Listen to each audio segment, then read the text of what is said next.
मैंने मौका देखकर अमीर घराने की तीसरी बेटी के नहाने के दौरान चुपके से उसके बिस्तर में घुसकर रजाई ओढ़ ली। लेकिन मुझे क्या पता था कि वह मुझे कोई बदमाश समझ बैठेगी जो उसकी इज्जत खराब करने आया है। उसने तुरंत बॉडीगार्ड्स को आदेश दिया, इसे रजाई समेत बाहर फेंक दो। मैं अभी बाहर निकलकर सफाई देने ही वाला था कि बॉडीगार्ड्स ने रजाई को खींचना शुरू कर दिया।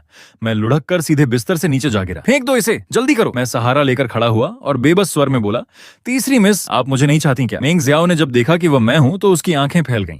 उसे जैसे यकीन ही नहीं हुआ कि वह अपने सबसे प्यारे इंसान को बाहर फेंकवा रही थी। उसने गहरी सांस ली और मेरे सवालिया चेहरे के सामने आकर मुझे कसकर गले लगा लिया। उसका चेहरा मेरे सीने से लग गया। फिर उसने कमरे में मौजूद लोगों से कहा, सब लोग बाहर जाओ। बटलर, झांग और बाकी लोग तुरंत कमरे से निकल गए। मैंने नाराज होकर कहा, अभी तो आप सच में मुझे बाहर फेंकवाने वाली थी। मैंने सब सुन लिया था। मेंग जियाओ ने मेरी कमर पकड़ ली। उसके गाल हल्के लाल हो गए। मुझे कैसे पता होता कि वहां तुम लेटे हो? मैंने नाटकीय अंदाज में कहा। तो जियाओ जियाओ अब मुझसे तंग आ चुकी है। कोई बात नहीं, मैं खुद ही चला जाता हूँ। ये सुनते ही उसने मेरी कमर और कसकर पकड़ ली। किसने कहा कि मैं तुम्हें नहीं चाहती? मैं अच्छी तरह जानता था कि वह मुझे सिर आंखों पर रखती है। मुझे छोड़ देने का सवाल ही नहीं था। भैया, मैं गलत थी, ठीक है, लेकिन तुम मेरे कमरे में कैसे आ गए? मैं समझ रहा था कि उसके मन में क्या चल रहा है। आखिर पहले मैं उससे इतनी नफरत करता था कि जानबूझकर उसके कमरे के सामने से भी नहीं गुजरता था। इसलिए उसका यह मान लेना स्वाभाविक था कि बिस्तर पर कोई और होगा। मैं मुस्कुराया क्योंकि यहाँ जियाओ जियाओ की खुशबू आती है, और एक और वजह भी थी, मैं उसके और करीब रहना चाहता था। मेंग जियाओ वहीं खड़ी मेरी आंखों में देखती रही। मैंने पूछा, क्या मैं आज तुम्हारे साथ सो सकता हूँ? वो कुछ पल के लिए स्तब्ध रह गई, फिर मुश्किल से बोली, अपने कमरे में जाकर सो। हैं, अगर तुम जब चाहो आ जाओ और जब चाहो यहीं सो जाओ, तो मेरी इज्जत का क्या होगा? हालांकि वह ऐसा कह रही थी, लेकिन मुझे निकालने का उसका कोई इरादा नहीं था, बल्कि उसने जाकर दरवाजा अंदर से लॉक कर दिया। मैं उसकी तरफ देखता रहा और जानबूझकर दयनीय चेहरा बनाकर बोला, लेकिन मुझे अकेले सोने पर बुरे सपने आते हैं। आखिरकार मेंग जियाओ हार मान गई। उसने मुझे एक नजर देखा और अलमारी से तकिया निकालकर बिस्तर पर फेंक दिया। मैंने मन ही मन आह भरी। पिछले जन्म में मैं कुछ नहीं समझ पाया था। मरने के बाद ही मुझे पता चला कि मेंग परिवार की तीसरी बेटी मुझे कितना चाहती थी। वह मेरी कब्र के सामने घुटनों के बल बैठकर फूट फूट कर रोई थी। अच्छी बात यह थी कि मुझे दूसरा मौका मिल गया था। अब मैं सिर्फ उसके साथ खुश रहना चाहता था। मैं तुरंत बिस्तर पर लेट गया। जैसे ही मेंग जियाओ बिस्तर पर आई, मैंने उसे अपनी बाहों में भर लिया। मैं महसूस कर सकता था कि उसका शरीर एकदम से सख्त हो गया। उसे यकीन ही नहीं हो रहा था। शायद वह सोच रही थी कि मैंने पहली बार खुद उसे गले लगाया है, और इस बार किसी दूसरी लड़की के लिए उससे मदद मांगने या उसे दूर जाने के लिए नहीं। मुझे महसूस हुआ कि वह सिर उठाकर मुझे देख रही है। उधर मेरी चेतना धीरे धीरे धुंधली होने लगी। सांसें शांत हो गईं। नींद में भी मैंने उसे और कसकर अपनी ओर खींच लिया। मेंग जियाओ का हाथ अब भी मेरी शर्ट का कोना पकड़े हुए था। वह देर तक मुझे देखती रही। कुछ समय बाद मेरा शरीर कांपने लगा। मैं फिर वही सपना देख रहा था, अपना अंतिम संस्कार, और उस महिला को जिसे मैंने जीवन भर ठुकराया था और जो व्हील चेयर पर बैठी थी। मेरे माथे पर ठंडा पसीना आ गया। उसकी आंखों में दर्द और चिंता भरी हुई थी। उसने हाथ बढ़ाकर कहा, अछेंग, डरो मत, मैं यहीं हूं। फिर उसने धीरे से मेरे होंठों के किनारे पर एक चुंबन रखा। मुझे अजीब सी शांति महसूस हुई और मैं गहरी नींद में सो गया। अगली सुबह पूरी तरह जागने से पहले ही मैं उठ बैठा। मैंने नौकरों को बुलाकर आदेश दिया, मेरे कमरे का सारा सामान तीसरी मिस के कमरे में शिफ्ट कर दो। अगर मुझे सच में अपनी पत्नी को प्यार करना है तो साथ रहना होगा। आखिर शादीशुदा लोग अलग अलग कमरों में क्यों सोएं? मेरी बात सुनकर बटलर झांग के चेहरे पर मुश्किल भरे भाव आ गए। मैं जानता था कि उसे डर था कि कहीं मैं उनकी तीसरी मिस को फिर से दुख न पहुंचा दूं। ज्यादा चिंता मत करो, यंग मास्टर चेन तो अक्सर तीसरी मिस को गुस्सा दिलाकर अस्पताल पहुंचा देते हैं।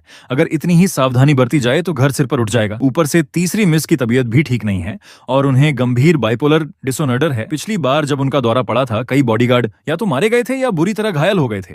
बटलर झांग बेबसी से सिर हिलाते हुए मेंग जियाओ के कमरे की ओर चला गया। महिला अभी अभी जागी थी और पूरी स्थिति समझ नहीं पाई थी, लेकिन जैसे ही उसने सुना कि मैं कमरा बदलना चाहता हूं, उसने तुरंत कहा, अगर आ चेन शिफ्ट होना चाहता है तो उसकी मदद करो, बस उसका हाथ मत चोटिल होने देना। ये सोचकर कि आ चेन अब उसके साथ रहेगा, मेंग जियाओ का उत्साह छिपाए नहीं छिप रहा था।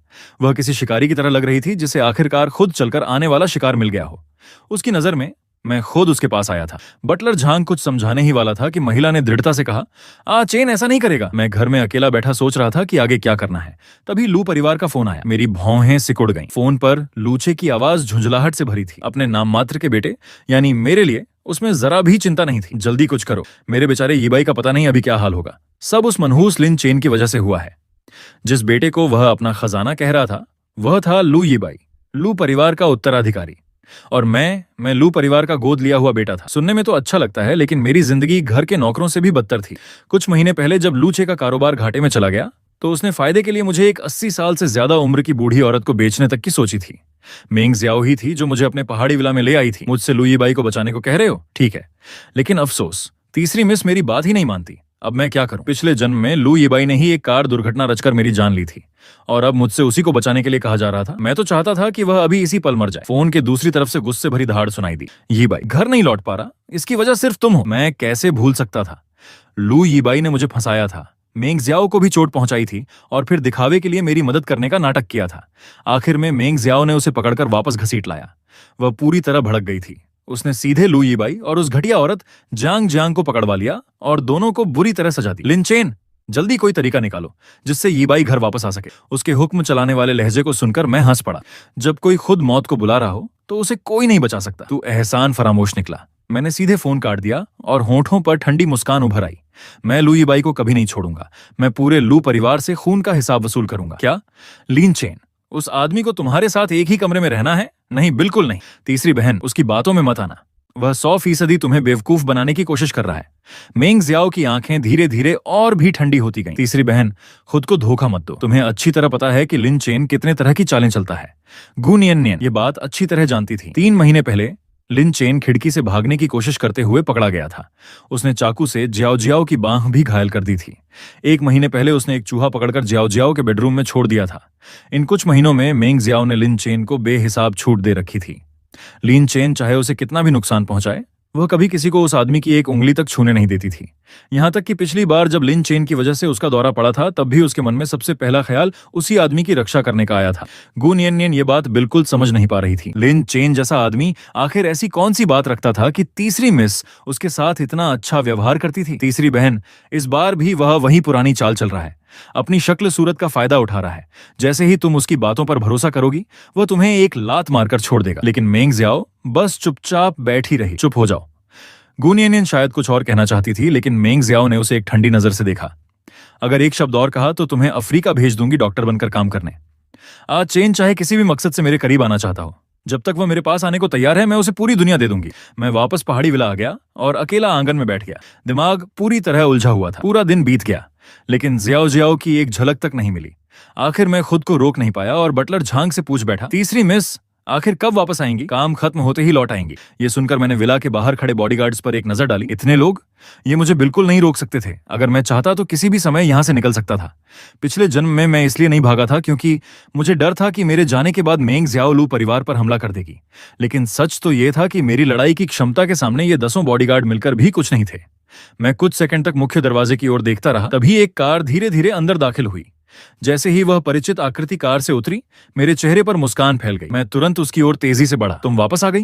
मेंग जियाओ की प्रतिक्रिया देने से पहले ही मैंने उसकी कमर को अपनी बाहों में ले लिया। मैंने चोरी छिपे उसकी तरफ देखा और पाया कि उसके गाल हल्के हल्के लाल हो गए थे। आज चेन ने मुझे फिर से गले लगाया, और इस बार खुद से। इससे उसे उस रात की याद आ गई। उस रात जब मेंग जियाओ अपने कमरे में लौटी थी, मैं एक भयानक दुःस्वप्न में फंसा हुआ था। सपने में बिजली कड़क रही थी, तेज बारिश हो रही थी। एक ठंडे कब्रिस्तान में मेंग जियाओ मेरे मकबरे के सामने घुटनों के बल बैठी रो रही थी। सपने में मैं भय से पूरी तरह घिर गया था। मुझे नहीं पता था कि मेंग जियाओ मेरे बिस्तर के पास खड़ी मुझे देख रही थी। उसकी आंखें बर्फ जैसी ठंडी थीं। उसकी उंगलियां कांप रही थीं। होठों पर एक कड़वी मुस्कान थी।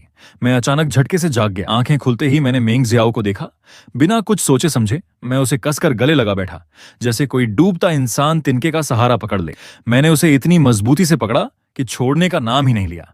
मेंग जियाओ का शरीर तुरंत अकड़ गया। फिर उसने बहुत सावधानी से मुझे वापस गले लगा लिया। मैंने बहुत डरावना सपना देखा। जियाओ जियाओ, मुझे छोड़कर मत जाना। चेन, डरो मत। चाहे मुझे सब कुछ दांव पर लगाना पड़े, मैं तुम्हारी रक्षा करूंगी। मैं तुम्हें कभी छोड़कर नहीं जाऊंगी। मेंग जियाओ प्यार से मेरी पीठ थपथपाकर मुझे शांत करने लगी। फिर उसने मेरे ऊपर ठीक से कंबल उड़ा दिया। मैंने जानबूझकर बेचारगी भरी नजर से उसकी ओर देखा। मुझे डर लग रहा है तो कल मैं तुम्हारे लिए एक मनोवैज्ञानिक बुला देती हूँ। मैं तुरंत निरुत्तर हो गया। क्या मुझे गले लगाकर सोना इतना मुश्किल है? सचमुच लकड़ी की तरह सीधी है। मेरा नाराज चेहरा देखकर भी मेंग जियाओ को समझ नहीं आया कि उसने क्या गलत कहा। वह बस सावधानी से बोली, तो क्या मैं तुम्हें कोई कहानी सुनाऊं? थोड़ी देर तुम्हारे साथ बैठूं? इतना कहकर उसने बुकशेल्फ से एक किताब निकाली। शुरुआत में सब कुछ सामान्य था। कुछ पुराने किस्से और लोक कथाएं थीं, लेकिन पता नहीं कब से कहानी का रंग ही बदल गया। बहुत समय पहले एक सीधा साधा और दयालु विद्वान था। उसे दुनिया की चालाकियों का बिल्कुल ज्ञान नहीं था। उसने अपनी पत्नी की सलाह नहीं मानी और आखिरकार बाहर की एक लोमड़ी सी चालाक औरत के बहकावे में आकर अपने दोनों पैर गंवा बैठा। मैं पूरी तरह अवाक रह गया। ये कैसी लोक कथा थी? तभी मुझे समझ आया, मेंग जियाओ जानबूझकर ऐसा कर रही थी। वह मेरे भागने के सारे विचारों को शुरुआत में ही कुचल देना चाहती थी। वह बस मुझे यह समझाना चाहती थी, यहाँ से जाने के बारे में सोचना भी मत, कभी नहीं। अगर बात नहीं मानी तो अंजाम बुरा होगा। बस अब और नहीं सुनना, मुझे सोना है। अगर ऐसी कहानियां और सुनता रहा तो सच में मन पर बुरा असर पड़ जाएगा। मैंने कंबल खींचकर सिर ढक लिया। अगले दिन मैं बोरियत से ड्राइंग रूम में बैठा था और तरह तरह की बातें सोच रहा था कि अचानक एक आवाज सुनाई दी। भैया, आखिर मैं आपसे मिल ही गया। मैंने सिर उठाकर देखा। लू यीबाई विला के अंदर दौड़ता हुआ आया और सीधे मेरी तरफ भागा। उसे अपनी ओर आते देखकर मेरी आंखें तुरंत ठंडी पड़ गईं। आखिरकार हमारी मुलाकात हो ही गई। लू यीबाई ने आते ही मेरा हाथ पकड़ लिया और अपनी शिकायतें सुनाने लगा। मैंने पहले आपकी भागने में मदद की थी, लेकिन तीसरी मिस के लोगों ने मुझे पकड़ लिया और काल कोठरी में बंद कर दिया। मेंग जियाओ तो एक राक्षस है। उसने मुझे कैद करके रखा और जांग जांग दीदी को भी पिटवाया। वह एक ठंडी और जहरीली औरत है। ऐसा कोई क्रूर काम नहीं जो वह न कर सके। मैं चुपचाप उसकी बातें सुनता रहा। अपनी आंखों के कोने से मैंने उसकी ओर देखा। लू यीबाई को लगा कि मैं मेंग जियाओ से नफरत कर रहा हूं, इसलिए वह और भी जोश में आ गया। भैया, आपको पता नहीं है, जांग जांग दीदी को इतना सताया गया है कि उनकी हालत पहचान में नहीं आती। मेंग जियाओ बहुत निर्दयी है। भैया, आपको किसी तरह जांग जांग दीदी को बचाना ही होगा। मैंने भौहें सिकोड़ ली, लेकिन मेरे चेहरे पर न चिंता थी न घबराहट। मैंने शांत स्वर में कहा, अभी तक मरी क्यों नहीं? लू यीबाई वहीं का वहीं जम गया। भैया, आप क्या कह रहे हैं? वो जांग जांग दीदी हैं। आप कैसे उन्हें काल कोठरी में बंद देखकर चुप रह सकते हैं? मैं सोचते हुए उसे घूरने लगा। सही कह रहे हो, उसे इतनी आसानी से नहीं छोड़ना चाहिए। उस घटिया औरत के लिए सिर्फ कैद काफी नहीं है। उसी समय कमरे के बाहर गु नियन ने मेंग जियाओ का हाथ कसकर पकड़ रखा था। तीसरी बहन, जल्दी देखो, लिन चेन की असली सच्चाई आखिर सामने आ गई। उनकी जगह से ड्राइंग रूम का पूरा दृश्य साफ दिखाई दे रहा था। यही है जिसने चुपके से लू यीबाई को काल कोठरी से निकलवाया और विला में लाया। मैं अभी जाकर लिन चेन का असली चेहरा सबके सामने लाऊंगी। मैंने पहले ही कहा था कि पिछले दिनों वह आपको धोखा दे रहा था। उसका हर व्यवहार एक नाटक था। वह सिर्फ चाहता है कि आप उस औरत को छोड़ दें। गु नियन का चेहरा गर्व से चमक रहा था, मानो उसने कोई बहुत बड़ा षड्यंत्र उजागर कर दिया हो। उसने मन ही मन खुद की तारीफ की कि वह समय पर तीसरी मिस को यहाँ ले आई। इस बार उसे यकीन था कि मेंग जियाओ लिन चेन का असली चेहरा देख लेगी।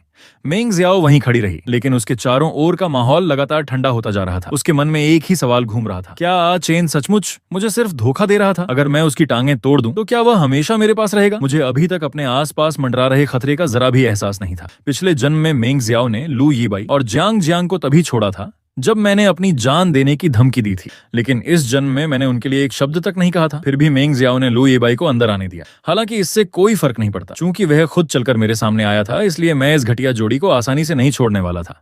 भैया, ये औरत पागल है। तीसरी मिस आपसे प्यार करती है, इसलिए मैं आपको उसके साथ नहीं रहने दूंगा। मैं आपको और तीसरी मिस को आछाद कर दूंगा। मैंने ठंडी हंसी हंसी। तुम सचमुच मेरे बहुत प्यारे छोटे भाई हो। लू यीबाई ने त्यागी बनने का नाटक करते हुए कहा, अगर मेरे कष्ट सहने से भैया की बाकी जिंदगी खुशहाल हो सकती है तो यह दर्द क्या मायने रखता है? अगर भैया जियांग जियांग दीदी के साथ दूर जाकर नई जिंदगी शुरू कर सकें तो मैं खुशी खुशी यहाँ रहकर आपकी सारी पीड़ा अपने ऊपर ले लूंगा। दूसरी मंजिल के गलियारे में खड़ी मेंग जियाओ का चेहरा और भी ठंडा पड़ गया। चेन, इस बार क्या तुम किसी और आदमी को इस्तेमाल करके मुझे उकसाने की कोशिश कर रहे हो? वो मन ही मन कड़वी हंसी हंसी। मुझे बहुत पहले समझ जाना चाहिए था। चेन ने मेरे लिए कभी एक पल भी सच में परवाह नहीं की। लू यीबाई ने देखा कि मैं चुप हूं तो उसने आदेश देने वाले लहजे में कहा, जब तीसरी मिस वापस आएंगी तो आप भूख हड़ताल शुरू कर देना। उन्हें मजबूर करो कि वे मुझे आधिकारिक तौर पर यहाँ रहने दें। मैंने तिरस्कार से हंस दिया। भूख हड़ताल? ये तरीका तो बहुत घटिया है। मैंने उसकी आंखों में देखते हुए कहा, यीबाई, इससे बेहतर है कि मैं तुम्हें सीधे मार ही दूं, तब तुम्हारी लाश हमेशा यहीं रह जाएगी। लू यीबाई अभी मेरी बात समझ भी नहीं पाया था कि मैंने अचानक हाथ बढ़ाकर उसकी गर्दन जकड़ ली। अगले ही पल मैंने उसे हवा में उठा लिया। उसके पैर बेतहाशा फड़फड़ाने लगे। वह पूरी ताकत से छटपटाने लगा, लेकिन उसकी वह मामूली ताकत मेरी नजर में कुछ। आसपास खड़े सभी नौकर यह दृश्य देखकर स्तब्ध रह गए, लेकिन किसी की भी आगे बढ़कर रोकने की हिम्मत नहीं हुई। दूसरी मंजिल के गलियारे में खड़ी गु नियन बेचैनी से इधर उधर टहल रही थी। इन दोनों आदमियों में अचानक लड़ाई कैसे शुरू हो गई? क्या इन्हें मिलकर भागने की योजना नहीं बनानी चाहिए थी? उसे सबसे ज्यादा डर मेरे चेहरे पर दिख रही हत्या की भावना से लग रहा था। यह साफ था कि मैं सचमुच उसे मार डालना चाहता था। इसके विपरीत उधर मेंग जियाओ पूरी तरह शांत थी। उसके होंठों पर हल्की सी रहस्यमयी मुस्कान तक उभर आई थी। जब लू यीबाई का दम लगभग घुटने लगा तब मैंने अचानक उसे छोड़ दिया। वह गीले कपड़े की तरह जमीन पर गिर पड़ा और बुरी तरह खांसने लगा। लेकिन मामला यहीं खत्म नहीं हुआ। मैंने पास पड़ी एक तेज कैंची उठा ली जो पेड़ों की छंटाई के लिए इस्तेमाल होती थी। तीसरी मिस को सबसे ज्यादा नापसंद हैं वे आदमी जो हर जगह भागते फिरते हैं। तुम्हारी यह हालत तो बिल्कुल भी पर्याप्त नहीं है। क्यों ना मैं खुद तुम्हारी मदद कर दूं? इतना कहते ही मैंने कैंची कसकर पकड़ ली। अगले ही पल लू यीबाई की टांग में भयानक दर्द उठा। उसकी आंखें डर से फैल गईं। वह पीछे हटते हुए चीखने लगा, नहीं, मेरे पास मत आओ। मैं हाथ में कैंची लिए धीरे धीरे उसकी ओर बढ़ता गया। तुम तो तीसरी मिस के पास रहना चाहते थे ना, फिर अब भाग क्यों रहे हो? पिछले जन्म में लू यीबाई ने मुझे नुकसान पहुंचाने के लिए आग लगवाई थी। मुझे बचाने के लिए मेंग जियाओ आग में कूद गई थी। उस हादसे में उसकी टांगें हमेशा के लिए खराब हो गईं और उसे अपनी बाकी जिंदगी व्हीलचेयर पर बितानी पड़ी। जब भी मैं उन बेकार हो चुकी टांगों के बारे में सोचता था, मेरा दिल ऐसे दर्द से भर जाता था जैसे कोई कैंची उसे बार बार काट रही हो। इसलिए इस जन्म में मैं सबसे पहले लू यीबाई को अपंग बनाऊंगा। मैं अपने हाथों से अपनी जियाओ जियाओ का बदला लूंगा। विला के सभी नौकर डर से सुन्न हो चुके थे। वे सिर्फ बेबस होकर देखते रहे कि लू यीबाई की टांगें खून और मांस से लथपथ होती जा रही थीं। पूरा घर मौत जैसी खामोशी और दहशत में डूब गया। तभी मेंग जियाओ ठंडे चेहरे के साथ बाहर से अंदर आई। आ चेन, अच्छे बच्चे बनो, पहले कैंची नीचे रख दो, कहीं खुद को चोट न लगा बैठो। मैंने उसकी ओर देखा। मेरी काली आंखों में नफरत भरी हुई थी। मौका देखकर लू यीबाई ने फिर से पीड़ित बनने का नाटक किया। भैया, पिछली बार मैं आपकी भागने की योजना सफल नहीं कर पाया था, लेकिन क्या इसके लिए आप मुझसे इतनी नफरत करते हैं? लू यीबाई ने मेंग जियाओ की ओर देखते हुए कहा। तीसरी मिस, मेरे भाई को बस जियांग जियांग दीदी की बहुत याद आ रही थी। कृपया उन्हें दोष मत दीजिए। उन्होंने गुस्से में आकर मुझ पर हाथ उठा दिया, लेकिन उनका ऐसा कोई बुरा इरादा नहीं था। मैंने उसे बर्फ जैसी ठंडी नजरों से देखा। हालांकि उसकी टांग से लगातार खून बह रहा था, फिर भी लू यीबाई वहां से जाने को तैयार नहीं था। आखिर यही उसका एकमात्र मौका था कि वह हाफ माउंटेन विला में रुके और मेंग जियाओ को रिंझाने की कोशिश करे। वह घाव दबाते हुए कराहने लगा। तीसरी मिस, मुझे बहुत दर्द हो रहा है। उसकी घिनौनी एक्टिंग देखकर मुझे उल्टी आने लगी। चुप हो जाओ, यहाँ बेशर्मी मत दिखाओ और मेरी तीसरी मिस को रिंझाने की कोशिश मत करो। मेरी बात सुनकर मेंग जियाओ का शरीर अनायास ही हल्का सा कांप गया। मेरी तीसरी मिस, उसकी नम आंखें अविश्वास से फैल गईं। क्या चेन ने आखिरकार खुद स्वीकार कर लिया कि मैं उसकी हूं? जब मेरी नजर मेंग जियाओ पर पड़ी तो मेरा दिल धक से रह गया। बुरा हो गया, मैंने अभी इतना हिंसक और क्रूर व्यवहार किया। कहीं मेरी सारी अच्छी छवि उसके सामने टूट तो नहीं गई? मैं घबराकर उसकी ओर मुड़ा और बेचैनी से अपने होंठ भींच लिए। जियाओ जियाओ, मैंने अभी जो किया वह जानबूझकर नहीं किया था। मेंग जियाओ की आंखें प्यार और लाड से भरी हुई थीं। तो आज चेन मुझे बताएगा कि आखिर वजह क्या थी? मैंने तुरंत शिकायत भरे स्वर में कहा। यही था जो जबरदस्ती इस विला में आकर रहना चाहता था और जानबूझकर तुम्हें मेरे खिलाफ भड़काने की कोशिश कर रहा था। मुझे सबसे ज्यादा नफरत उन लोगों से है जो तुम्हारे बारे में सोचते हैं तुम मेरी हो। तुम्हें कोई मुझसे छीन नहीं सकता। मैं किसी ऐसे बच्चे की तरह था जो अपने सबसे प्यारे खिलौने की रक्षा कर रहा हो। मैंने मेंग जियाओ को कसकर अपनी बाहों में भर लिया। मेरी आंखों में पागलपन भरा अधिकार साफ झलक रहा था। मेंग जियाओ ने गंभीरता से सिर हिलाया। उसकी आवाज पहले से कहीं ज्यादा दृढ़ थी। हाँ, इस पूरी जिंदगी में मैं सिर्फ तुम्हारी हूँ। पास खड़ी गुनियन ये सब देखकर पूरी तरह स्तब्ध रह गई। उसे लग रहा था कि मेंग जियाओ अब पूरी तरह मेरे प्यार में डूब चुकी है और उसका कोई इलाज नहीं है। मेंग जियाओ ने जमीन पर पड़े लू यीबाई की ओर दोबारा देखा तक नहीं। वह मेरा हाथ पकड़कर सीधे दूसरी मंजिल की ओर चल पड़ी। तीसरी मिस, इसका क्या करना है? गु नियन ने लू यीबाई की चोटों को देखते हुए पूछा। अगर इलाज नहीं कराया गया तो सच में उसकी जान जा सकती थी। उसकी चिंता साफ बता रही थी कि वह डर रही थी कहीं मेरे हाथों किसी की मौत न हो जाए और इससे मेंग जियाओ मुसीबत में न फंस जाए। इसे बाहर फेंक दो। मेंग जियाओ ने बर्फ जैसे ठंडे स्वर में आदेश दिया। फिर बिना पीछे देखे आगे बढ़ती रही। गु नियन उसके पीछे खड़ी अवाक रह गई। तभी मेंग जियाओ अचानक रुकी और ठंडी नजरों से उसकी ओर देखा। जब तुम्हारे पास इतना खाली समय है तो अगले 1 महीने मुर्दा घर में ड्यूटी कर लो। गु नियन के पैरों तले जमीन खिसक गई। उसका चेहरा रोने जैसा हो गया। तीसरी बहन, प्लीज मुझे मुर्दा घर मत भेजिए। जियाओ जियाओ, आप मेरे साथ इतनी बेरहमी क्यों कर रही हैं? मेंग जियाओ ने बिना भाव बदले जवाब दिया। क्योंकि तुम बहुत ज्यादा बोलती हो और तुमने मेरे आचेन को परेशान किया है। गु नियन पूरी तरह सन्न रह गई। वह वहीं खड़ी रह गई और उसके मुंह से एक शब्द भी नहीं निकला। मेंग जियाओ ने बहुत सावधानी से मेरे हाथों पर लगे खून के निशान साफ किए। उसका व्यवहार इतना श्रद्धा और प्रेम से भरा था मानो वह किसी अनमोल खजाने की देखभाल कर रही हो। मैं लगातार उसे देखता रहा। जियाओ जियाओ, अगर मैं कुछ कहूं तो क्या तुम उस पर विश्वास करोगी? मेंग जियाओ कुछ पल रुकी, फिर उसने गहरी मोहब्बत भरी नजरों से मेरी ओर देखा। जब तक वह बात तुम कह रहे हो मैं उस पर हमेशा विश्वास करूंगी। उसका यह अटल जवाब सुनकर मेरा दिल कसकर भर आया। वह मुझ पर इसलिए विश्वास नहीं करती थी क्योंकि मेरे बहाने मजबूत थे, नहीं इसलिए कि मेरे पास कोई सबूत था। वह सिर्फ इसलिए विश्वास करती थी क्योंकि बोलने वाला मैं था। मेंग जियाओ ने मेरी ओर देखते हुए फिर बेहद कोमल स्वर में कहा, आचेन, आज से तुम हाफ माउंटेन विला में पूरी तरह आजाद हो। ये सुनते ही मैं खुशी से लगभग उछल पड़ा। जियाओ जियाओ, क्या तुम सच में मुझे बाहर जाने की अनुमति दे रही हो? लेकिन मेरी एक शर्त है। उसकी आंखों में बेचैनी की झलक उभरी। साफ था कि उसे अब भी डर था कि एक बार बाहर निकलने के बाद मैं हमेशा के लिए गायब हो जाऊंगा। बताओ क्या शर्त है? जब तक मुझे आजादी मिल रही है मैं हर शर्त मान लूंगा। मेंग जियाओ का स्वर अचानक गंभीर हो गया। ऐसी किसी जगह मत जाना जहां मैं तुम्हें ढूंढ ना सकूं, और उस औरत से मिलने की तो बिल्कुल भी इजाजत नहीं है। मैं बड़े आज्ञाकारी बच्चे की तरह जोर जोर से सिर हिलाने लगा। मैं वादा करता हूं आगे से मैं तुम्हारी हर बात मानूंगा। मेंग जियाओ ने फिर मेरी कमर को बाहों में भर लिया। आचेन, ये मेरी आखिरी हिम्मत है। कृपया दोबारा मुझे छोड़कर जाने के बारे में मत सोचना। उसका वह नाजुक और असुरक्षित रूप देखकर मेरा दिल दर्द से भर गया। मैंने प्यार से उसके सिर के पीछे हाथ फेरा। इस जन्म में मैं हमेशा जियाओ जियाओ के साथ रहूंगा। मैंने उसे अपने कंधे पर सिर टिकाकर सुकून ढूंढने दिया। आचेन, थोड़ा आज्ञाकारी बनो। आगे से मैं तुम्हें दुनिया की सबसे अच्छी चीजें दूंगी, बस तुम हमेशा मेरे पास रहना। वह धीमे स्वर में विनती कर रही थी। ये पहली बार नहीं था जब उसने मुझसे ऐसा कहा था। मेरे दिमाग में तो हमेशा उस घटिया औरत से बदला लेने के विचार घूमते रहते थे, लेकिन मेंग जियाओ की यह शर्त कि मैं उससे नहीं मिलूंगा, मुझे फिलहाल अपनी योजना टालनी पड़ी। हालांकि उस औरत को अभी छोड़ सकता था, लेकिन अपने उस प्यारे छोटे भाई को मैं किसी भी कीमत पर नहीं छोड़ने वाला था। उसी समय उस सस्ते बाप लूचे का फोन आ गया। मैंने फोन उठाया। अचानक अस्पताल आने को क्यों कह रहे हो? क्या किसी ने मेरी लाश उठाने की तैयारी कर ली है? फोन के दूसरी तरफ लूचे गुस्से से पागल हो रहा था। क्या यही तरीका है अपने बाप से बात करने का? मैं तुम्हारा असली बाप हूँ। देखो, तुमने ये बाई का क्या हाल कर दिया है। मैं आदेश देता हूँ कि अभी के अभी अस्पताल पहुंचो। मैं व्यंग्य से हंस पड़ा। उसे सचमुच लगता था कि मैं वही पुराना लिन चेन हूँ जिसे वह जैसे चाहे दबा सकता है, लेकिन चूंकि वह खुद मेरे सामने आने की कोशिश कर रहा था, ये उन सब हरामियों से हिसाब बराबर करने का अच्छा मौका था। अगर यीबाई की हालत इतनी खराब है तो एक बड़े भाई के नाते मुझे सचमुच जाकर उसे एक खास तोहफा देना चाहिए। जब तक वह पूरी तरह मरा नहीं है, मुझे उसे अपने हाथों से नरक पहुंचाने में कोई आपत्ति नहीं। फोन काटने के बाद मैंने मेंग जियाओ की ओर देखा और बताया कि मैं अस्पताल जाना चाहता हूँ। उसके चेहरे पर तुरंत चिंता छा गई। अचानक अस्पताल क्यों जाना है? क्या तबीयत खराब है? कहीं चोट तो नहीं लगी? मैंने सिर हिलाकर बताया कि मैं बिल्कुल ठीक हूँ, बस लू परिवार की तरफ से कुछ बात है। वे जिद कर रहे हैं कि मुझे वहां जाना पड़ेगा। ये सुनते ही मेंग जियाओ का चेहरा ठंडा पड़ गया।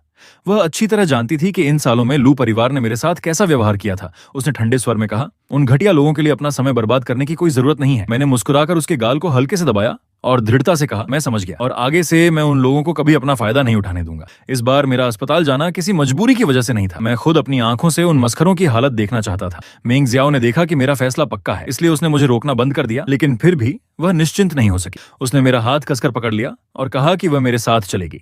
उसके दिल में हमेशा यह डर रहता था कि कहीं कोई मुझे नुकसान न पहुंचा दे। उसकी नजर में लू परिवार के लोग इंसान नहीं बल्कि भेड़ियों का झुंड थे।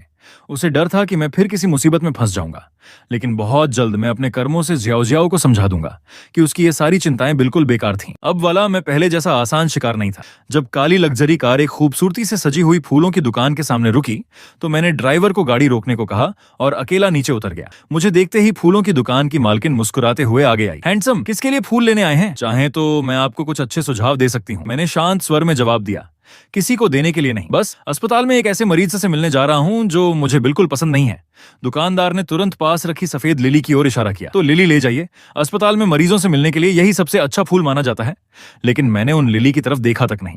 मैंने पूरे स्टोर में नजर दौड़ाई। आखिर एक अंधेरे कोने में मुझे वही फूल मिल गया जिसकी मुझे तलाश थी। मैंने तुरंत पूरी तरह खिले हुए सफेद गुलदाउदी के फूलों का एक गुच्छा उठा लिया और मेंग जियाओ के सामने लहराते हुए पूछा, जियाओ जियाओ, देखो लू यीबाई के लिए यह फूल कैसा रहेगा? दुकानदार वहीं की वहीं स्तब्ध रह गई। उसने घबरा कर कहा, सर, ये फूल आमतौर पर मृत लोगों को श्रद्धांजलि देने के लिए इस्तेमाल किए जाते हैं। किसी जीवित इंसान को यह देना बहुत अशुभ माना जाता है। मेरे होंठों पर ठंडी मुस्कान उभरी। मुझे तो बिल्कुल यही चाहिए। जितना अशुभ होगा उतना ही उस जैसे घटिया इंसान पर झंचेगा। दुकानदार पूरी तरह हैरान रह गई। जब वह फूल पैक कर रही थी तब उसकी नजर बगल में खड़ी मेंग जियाओ पर पड़ी। उसने मन ही मन सोचा, ये लड़का देखने में तो बहुत हैंडसम है, लेकिन इसके दिमाग की वायरिंग कुछ अलग ही लगती है। इसके मुकाबले ये लड़की तो काफी सीधी सादी और मासूम दिख रही है। यही सोचकर उसने धीरे से मेंग जियाओ से कहा, मैडम, हमारी दुकान में और भी बहुत सुंदर फूल हैं। लड़कों को वैसे भी बहुत कम फूल मिलते हैं। अगर आप इन्हें फूल देंगी तो ये जरूर बहुत खुश होंगे। दुकानदार ने मेरी ओर देखा और फिर मेंग जियाओ को अर्थपूर्ण मुस्कान दी। अचानक मेंग जियाओ ने पूरी गंभीरता से पूछा, क्या आपकी नजर में प्रेमी प्रेमिका एक दूसरे को फूल देते हैं? दुकानदार हंस पड़ी। बिल्कुल, आजकल कौन सा कपल है जो एक दूसरे को फूल नहीं देता? फूलों के बिना रोमांस कैसा? मेंग जियाओ ने उसकी मुस्कान पर ध्यान भी नहीं दिया। वह अचानक आगे बढ़ी और मेरी बाह पकड़ ली। चेन, तुमने आज तक मुझे कभी फूल नहीं दिए। दुकानदार ये सुनकर पूरी तरह चुप हो गई। मैं भी उसके अचानक आए इस शिकायत भरे अंदाज से हक्का बक्का रह गया। मैंने अविश्वास से उसकी ओर देखा। तुम सच में ये बात कह रही हो? आखिर में जब हम फूलों की दुकान से बाहर निकले तो मेंग जियाओ के हाथों में लाल गुलाबों का एक बड़ा गुलदस्ता था। उसके चेहरे की मुस्कान छिपाई नहीं छिप रही थी। उसने बड़े जतन से गुलाबों को कार की पिछली सीट पर रखा। उन्हें देखकर ऐसा लग रहा था मानो वह कोई अनमोल खजाना संभाल रही हो। उसे देखकर मुझे हंसी आ गई। लग रहा था जैसे बस अगरबत्ती और पूजा की थाली की कमी रह गई हो, वरना वह उन फूलों की पूजा ही शुरू कर देती। मैंने बेबस होकर सिर हिलाया और मुस्कुराते हुए उसे छेड़ा। जियाओ जियाओ, ये तो बस फूलों का एक गुच्छा है, तुम इतनी खुश कैसे हो सकती हो? मेंग जियाओ हल्का सा खांसी और अपनी मुस्कान छिपाने की कोशिश करने लगी, लेकिन मैं तुरंत उसकी पोल खोल बैठा। जियाओ जियाओ, तुम्हारे कान तक लाल हो गए हैं। उसका वह शर्माया हुआ चेहरा बेहद प्यारा लग रहा था। कुछ पल के लिए वह बिल्कुल चुप रह गई।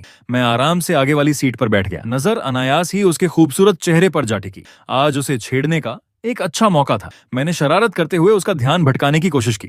मेंग जियाओ का हाथ स्टीयरिंग पर कस गया। उसने तुरंत मेरा हाथ पकड़ लिया।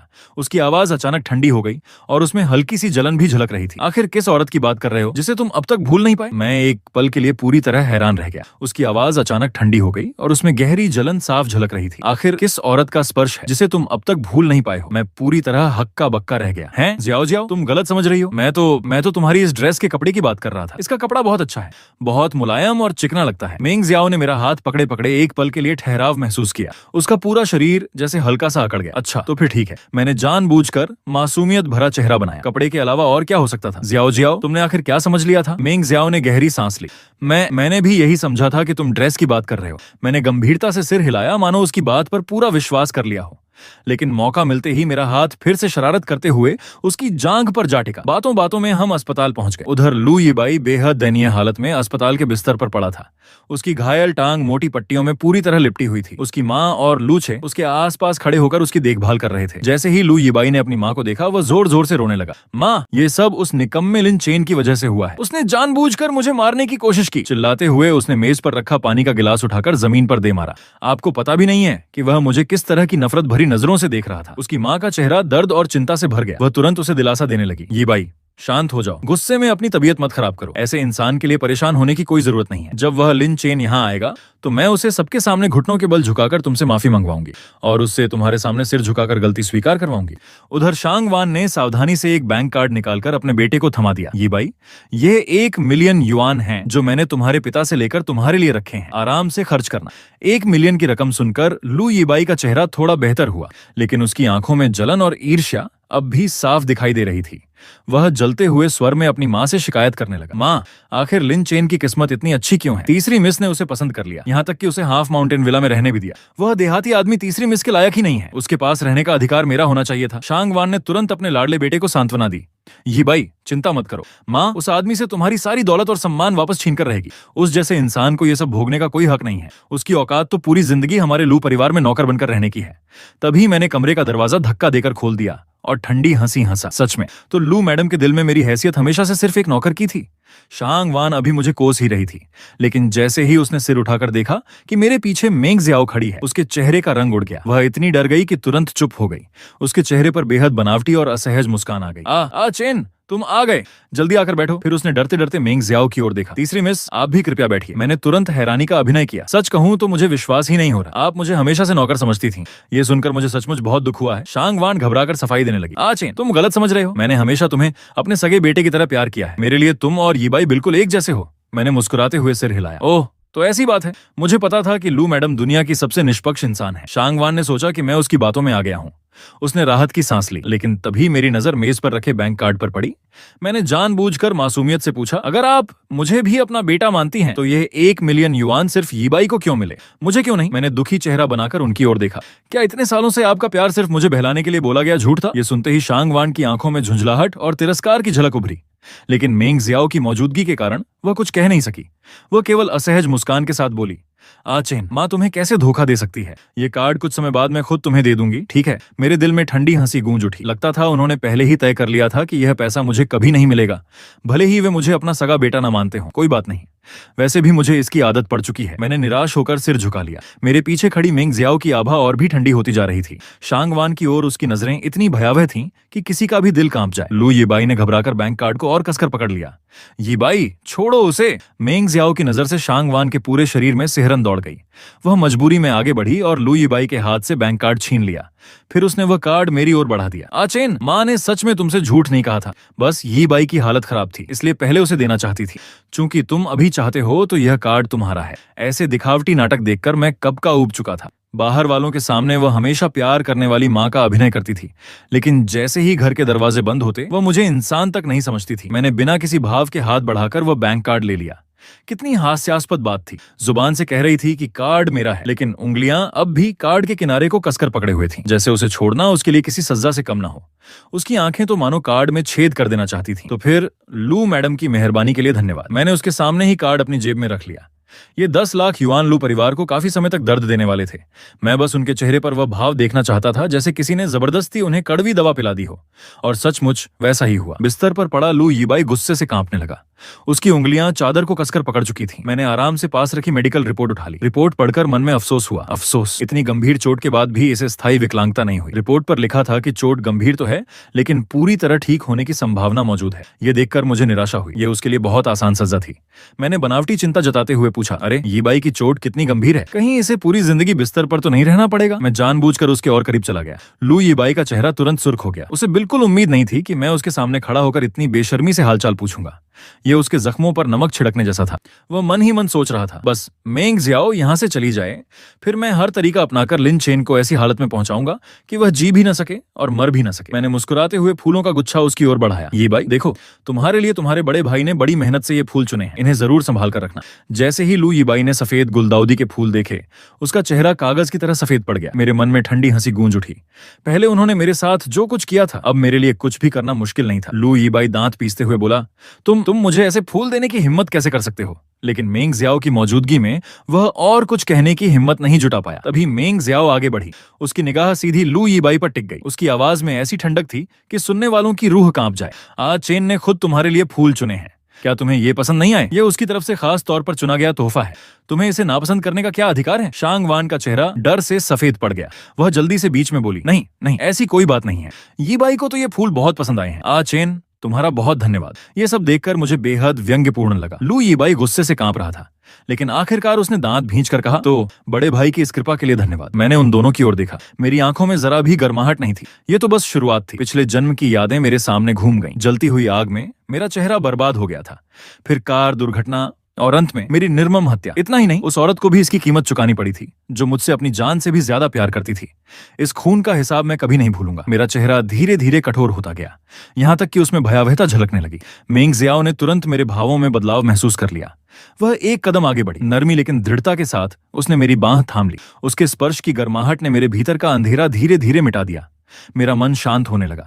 मैंने उसकी चिंतित आंखों की ओर देखा और मुस्कुराने की कोशिश की। फिर धीमी आवाज में कहा, मैं ठीक हूँ जियाओ जियाओ, लेकिन मैं कुछ देर यहाँ अकेला रहना चाहता हूँ। मुझे कुछ निजी बातें निपटानी है। तुम पहले बाहर जाकर मेरा इंतजार करोगी? ठीक है। लू परिवार के ये पुराने और सड़े हुए हिसाब आखिर आज चेन को खुद ही चुकाने होंगे, तभी असली सुकून मिलेगा।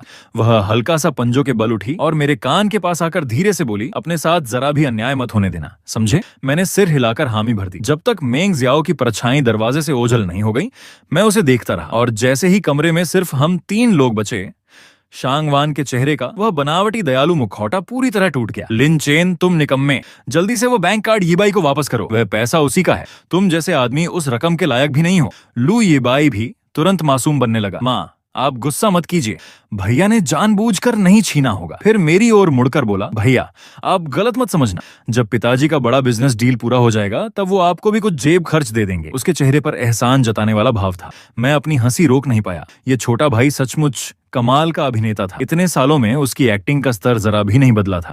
लू यीबाई ने मेरी असामान्य मुस्कान देखी तो बेचैन हो उठा। भैया, माँ को नाराज मत करो, जल्दी से कार्ड मुझे वापस कर दो। मैंने ठंडी हंसी हंसी। ये कार्ड वापस लेना उनके लिए सिर्फ सपना ही रह जाएगा। उन दोनों के लालची और बेचैन चेहरे देखकर मुझे भीतर से मजा आ रहा था। आज मैं माँ बेटे दोनों का खून जलाकर ही जाऊंगा। मैंने आराम से कहा, अभी कुछ देर पहले तीसरी मिस ने अपनी आंखों से ये कार्ड मेरे हाथ में देखा है। अगर मैं इसे वापस कर दूं और बाद में वो पूछ बैठे कि कार्ड कहाँ गया, तो मैं क्या जवाब दूंगा? शांग वान तुरंत चुप हो गई। उसके पास कोई जवाब नहीं था। वह केवल मन ही मन गुस्सा पी सकती थी और मजबूरी में यह नुकसान सह सकती थी। कुछ देर बाद उसने फिर विषय बदल दिया।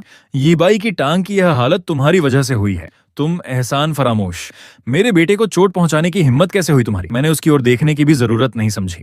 बस लापरवाही से बिस्तर पर पड़े लू यीबाई के कंधे पर थपथपा दिया। यीबाई, तुम तो बड़ी शिद्दत से हाफ माउंटेन विला में रहना चाहते थे ना? लू यीबाई गुस्से से कांप उठा। अगर तुम सच में मेरी मदद कर रहे थे तो फिर तीसरी मिस ने मुझे वहां रहने क्यों नहीं दिया? मैंने उसकी ओर तिरछी नजर डाली। क्योंकि तीसरी मिस दिल से तुमसे नफरत करती है। उनके जैसी महिला के सामने मैं भला क्या कर सकता हूँ?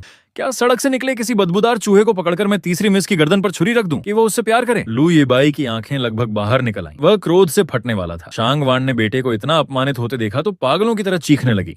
चाहे कुछ भी हो, यीबाई की यह हालत तुम्हारी वजह से हुई है। अभी के अभी घुटनों पर बैठो और माफी मांगो। वह गुस्से में मुझे पकड़कर नीचे झुकाने के लिए आगे बढ़ी, लेकिन जैसे ही उसका हाथ मेरे पास पहुंचा, मैंने उसकी कलाई पकड़ ली और जोर से झटका दिया। अगले ही पल वह लगभग 5 मीटर दूर जाकर गिरी। ये देखकर लू यीबाई भी बेकाबू हो गया। अपनी घायल टांग के बावजूद वह मेरी ओर झपटा, लेकिन वह मुझे छू भी नहीं पाया। मैंने उसका हाथ कसकर पकड़ लिया, फिर ठंडी आवाज में कहा, घुटनों पर बैठकर माफी मांगनी है? अगर तुम्हारी इतनी इच्छा है तो मैं तुम्हारी यह इच्छा भी पूरी कर दूंगा। मैं धीरे धीरे उसके करीब झुका। लू यीबाई, इतनी जल्दी मत करो। तुम लोगों ने मुझ पर जो कर्ज चढ़ाया है वह एक बार में चुकाया नहीं जा सकता। आखिर मैं उस घुटन भरे कमरे से बाहर निकल आया, मानो कुछ हुआ ही ना हो। मैं अस्पताल के बाहर चला गया। मेंग जियाओ कार के पास खड़ी थी। वह लगातार आने जाने वाले हर व्यक्ति को देख रही थी। मैं अच्छी तरह जानता था कि वह क्यों परेशान थी। उसे डर था कि कहीं मुझे कोई नुकसान न पहुंचा दे या फिर कहीं मैं अचानक गायब न हो जाऊं। काफी देर इंतजार करने के बाद जब उसने मुझे अस्पताल के मुख्य दरवाजे से बाहर आते देखा, तब जाकर उसकी सांस में सांस आई।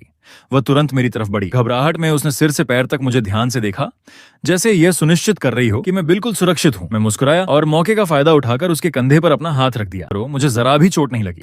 आखिर असली चोट तो अस्पताल के कमरे में मौजूद लू परिवार वालों को ही लगी होगी। ज़ियाओ, चलो अब जल्दी घर चलते हैं। मेंग ज़ियाओ ने उलझन भरी नजरों से मुझे देखा। वह कुछ कहना चाहती थी, लेकिन आखिरकार चुप रह गई। मैं मुस्कुराया और जेब से बैंक कार्ड निकालकर उसके सामने लहराया। ज़ियाओ, आज मैंने अपनी काबिलियत से लू परिवार से पूरे 10 लाख युआन निकलवा लिए हैं। मैं गर्व से कार्ड दिखा रहा था। मेंग ज़ियाओ ने मेरी चमकती आंखों को देखा और थोड़ा पास आकर शरारती मुस्कान के साथ पूछा, तुम्हें सच में पैसों से इतना प्यार है? मैं लगभग तुरंत सिर हिलाने वाला था। आखिर कौन होगा जिसे ज्यादा पैसे बुरे लगे? बिल्कुल, जितने ज्यादा हों उतना अच्छा। लेकिन अगले ही पल मुझे लगा कि ऐसा जवाब देना कुछ ज्यादा ही साधारण लगेगा। मैंने होंठ भींचे और तुरंत एक नया बहाना बना लिया। असल में मैं लालची नहीं हूं। मैं तो बस इन बेघर पैसों को एक गर्मजोशी भरा घर देना चाहता हूं। मैं पूरी गंभीरता से बोला। मुझे देखकर मेंग ज़ियाओ हंसी रोक नहीं पाई, लेकिन फिर भी वह सचमुच मेरी बात पर विचार करने लगी। उसके मन में अचानक एक ख्याल आया, अगर आज चेन को पैसे इतने पसंद हैं और मैं दुनिया की सबसे अमीर लोगों में से हूं, तो क्या वह मुझे भी थोड़ा ज्यादा पसंद करेगा? क्या इसका मतलब है कि हम सचमुच एक दूसरे के लिए बने हैं? अनजाने में शाम हो गई। ढलते सूरज की सुनहरी रोशनी पूरे विला पर बिखर गई थी। कुछ देर बाद मेंग ज़ियाओ कमरे में दाखिल हुई। उसके हाथ में एक काली प्रीमियम कार्ड थी, जो हैसियत और ताकत की निशानी थी। जैसे ही मेरी नजर उस काले कार्ड पर पड़ी, मेरे दिल में एक अजीब सी परिचित भावना जाग उठी।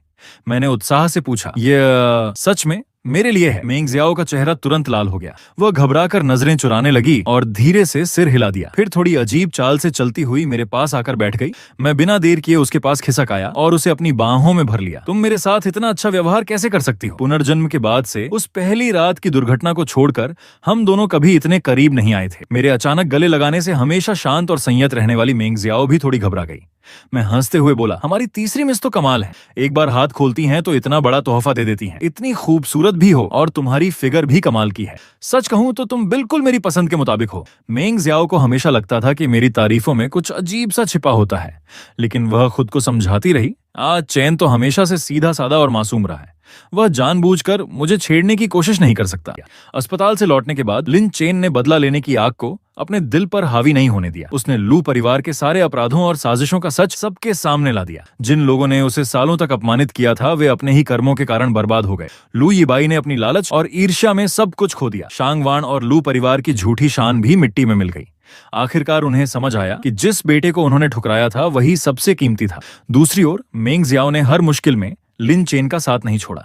जब पूरी दुनिया उसके खिलाफ थी, तब भी उसने उस पर भरोसा किया और लिन चेन ने भी इस जन्म में उसे कभी अकेला न छोड़ने का वादा निभाया। कई तूफानों के बाद दोनों ने अपना अतीत पीछे छोड़ दिया। बदले की जगह उन्होंने एक दूसरे का हाथ थामकर नई जिंदगी चुनी। इस बार न कोई गलतफहमी थी, न कोई बिछड़ना। सूरज ढलते समय लिन चेन ने मेंग ज़ियाओ को अपनी बाहों में भरकर मुस्कुराते हुए कहा, पिछले जन्म में मैं तुम्हें खो बैठा था, लेकिन इस जन्म में चाहे कुछ भी हो जाए, मैं तुम्हारा हाथ कभी नहीं छोड़ूंगा। मेंग ज़ियाओ की आंखों में आंसू आ गए। उसने सिर उसके कंधे पर रख दिया, और मैं भी हमेशा तुम्हारे साथ रहूंगी। दोनों एक दूसरे के सहारे उस भविष्य की ओर बढ़ गए जिसका सपना उन्होंने कभी अधूरा छोड़ दिया था। ईर्ष्या और लालच इंसान को विनाश की ओर ले जाते हैं, जबकि सच्चा प्यार और भरोसा हर घाव भर सकता है। जो लोग दूसरों के लिए गड्ढा खोदते हैं, वे अंत में खुद उसी में गिरते हैं। इस खूबसूरत कहानी के अंत तक हमारे साथ बने रहने के लिए आप सभी का दिल से धन्यवाद। आज इस कहानी का सफर यहीं समाप्त होता है। उम्मीद है कि इस कहानी के हर मोड़, हर भावना और हर किरदार ने आपके दिल को छुआ होगा। आपके प्यार, समर्थन और लगातार साथ की वजह से ही हम ऐसी कहानियां आप तक पहुंचा पाते हैं। अगर आपको यह कहानी पसंद आई हो तो कृपया वीडियो को लाइक करें, चैनल को सब्सक्राइब करें और अपने दोस्तों के साथ शेयर करना न भूलें। एक बार फिर इस पूरी कहानी के सफर में हमारे साथ रहने के लिए आपका हार्दिक धन्यवाद। याद रखिए, सच्चा प्यार भरोसे पर टिका होता है और अच्छे कर्मों का फल देर सवेर जरूर मिलता है। फिर मिलेंगे एक नई और रोमांचक कहानी के साथ।